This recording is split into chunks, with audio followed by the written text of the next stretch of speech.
10th class unit number 2 page number 22, page number 22, unit number 2, book exercise number C.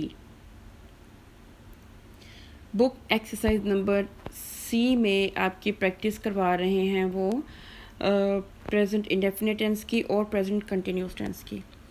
बहुत easy है, जो basic आपके sentences हैं वो बनेंगे आपके। तो स्टेटमेंट पढ़ते हैं। मेक द प्रेजेंट इंडेफिनिट और present continuous sentences. Present indefinite या कंटिन्यूस के आपने जुमले बनाने हैं। इंडेफिनिट और कंटिन्यूस को एक्सप्लेन करने की ज़रूरत तो नहीं, लेकिन फिर भी मैं आपको चुने बता देती हूँ। Present indefinite simple present tense है जिसमें आपने सिर्फ और सिर्फ क्या करना है कि फर्स्ट फॉर्म यूज़ कर देनी है, दैट्स इट। मैक्सिमम ये होगा कि जो सिंगुलर होंगे उनके साथ आप एस या ई एस का इजाफा कर दोगे, जो प्लूरल होंगे उनके साथ वो भी नहीं होगा। फर्स्ट फॉर्म लगा देनी है, प्रेजेंट इंडेफिनिट टेंस हमारा बन जाएगा।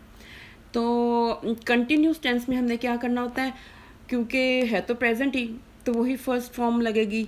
सिर्फ ये है कि उसको चूँकि होता है कि इंडेफिनिट में होता है वो काम करता है, तो इसमें होगा कि वो काम कर रहा है। कंटिन्यूस नाम से ज़ाहिर है कि कंटिन्यूस प्रेजेंट कंटिन्यूस टेंस, तो इट मीन्स कि वो काम अभी कर रहा है। तो रहा है को ट्रांसलेशन करने के लिए हमने जस्ट साथ ING ऐड कर देना है, फर्स्ट फॉर्म के साथ ING।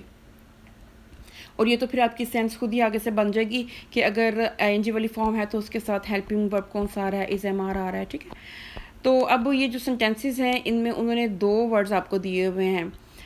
उन दोनों वर्ड्स को यूज़ करके आपने या तो जुमला बनाना है जो इंडेफिनिट में बने, या आपने जुमला बनाना है कि कंटिन्यूस में बन जाए, जो आपको मुनासिब लगता है बना दें।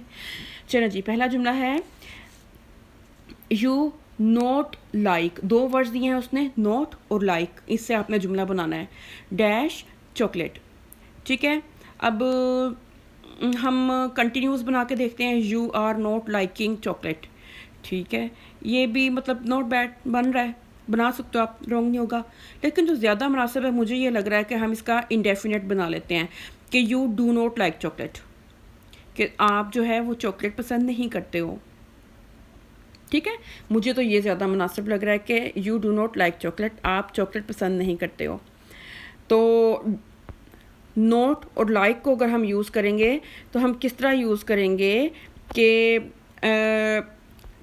डू तो साथ लगाना पड़ेगा नोट लाइक, ठीक है। नोट और लाइक के लिए हमें you do not like chocolate. Number 2, she, आगे 2 वर्ड्स जो दिए हैं जिसे हमने जुमला बनाना है वो है नोट और study. She note study dash at the moment, यानी कि इस लम्हे पे वो नहीं पढ़ती है, इस लम्हे पे वो नहीं पढ़ रही है।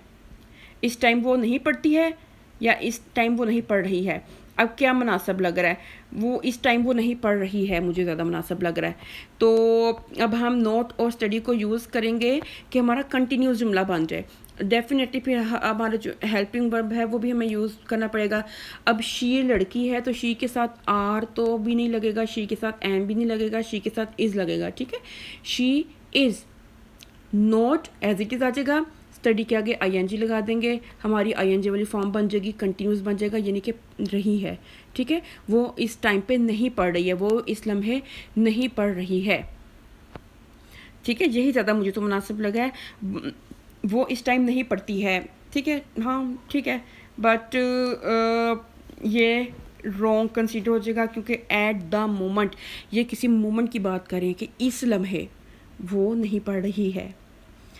Number 3 sentence, they not eat rice every day. अब they are not eating rice every day हो जाएगा कि वो हर रोज़ नहीं चावल खा रहे हैं, ये मुनासिब नहीं लग रहा। दे do not eat rice every day, यानी कि वो हर रोज़ चावल नहीं खाते, ठीक है। दे के साथ हम डू लगा रहे हैं, डू नोट। जब हमने नोट वाला सेंटेंस बनाना होता है ना तो हमने डू या डज का इस्तेमाल करना होता है। तो यहाँ पे दे है तो दे के साथ डज नहीं यूज़ होगा, दे के साथ डू यूज़ होगा, क्योंकि प्लूरल है ना। अगर सिंगुलर होता तो शी होता तो एस या ES का इजाफा हो जाता सिंगुलर के साथ, लेकिन ये दे है तो सिर्फ डू हो जाएगा। और नोट और ईट को हम ऐसे ही रहने देंगे, note they do not eat, they do not eat rice every day, वो हर रोज़ चावल नहीं खाते। Number 4, we not work dash now. अब ये प्रेजेंट इंडेफिनिट का बना के देखते हैं, we do not work now, इतना प्रॉपर नहीं है, we are not working now, अब हम काम नहीं कर रहे, ये ज़्यादा अच्छा लग रहा है। ठीक है, आप समटाइम्स दोनों तरह से जुमले बन जाते हैं, लेकिन ये कि फिर वो जो ज़रा प्रॉपर ज़्यादा लग रहा होता है हमने उसी को ले लेना होता है। मुझे ज़्यादा प्रॉपर ये लग रहा है कि we are not working now, अब हम काम नहीं कर रहे।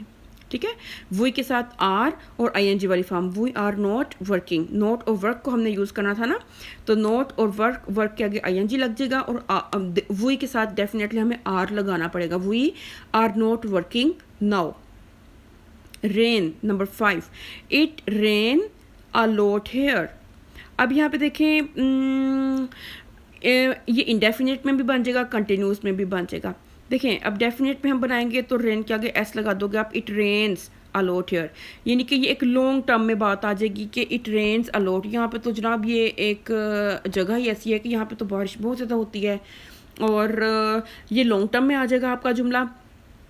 अब हम कंटिन्यूस से बनाते हैं कि इट के आगे साथ इज़ लगा के रेनिंग, रेन के साथ आईएनजी लगा देंगे कंटिन्यूस बनाने के लिए, it is raining a lot here, यहाँ पे बहुत ज़्यादा बारिश हो रही है। ठीक है, it rains a lot here ये लॉन्ग टर्म में आ जाएगा। और एक जो एक सूटेबल जो है एक एट द प्रेजेंट टाइम आपका एक जुमला जाएगा वो हो जाएगा कि it is raining a lot here, कि यहाँ तो बड़ी बारिश हो रही है, तो ज़्यादा मुनासिब जो है it is raining a lot here है। ठीक है, इट रेन्स वाला भी आपका रॉन्ग नहीं होगा, नो डाउट ठीक ही होगा, लेकिन इट इज़ रेनिंग हियर जो है मैं आपको ये रिकमेंड करूँगी। आपका 6 सेंटेंस है, I go dash on holiday tomorrow, मैं कल छुट्टी पे। अब हम देखते हैं भला क्या है, इंडेफिनिट लगेगा या हमारा कंटिन्यूस, कौन सा सूट करता है।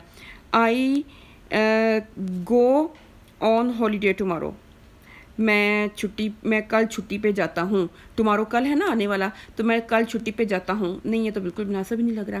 तो I am going on holiday tomorrow, यानी कि मैं कल छुट्टी पे जा रहा हूँ। ठीक है, तो गो को हम आईएनजी लगा देंगे, आईएनजी वाली फॉर्म में करेंगे और आई के साथ एम लगता है, तो बन जाएगा I am going on holiday tomorrow.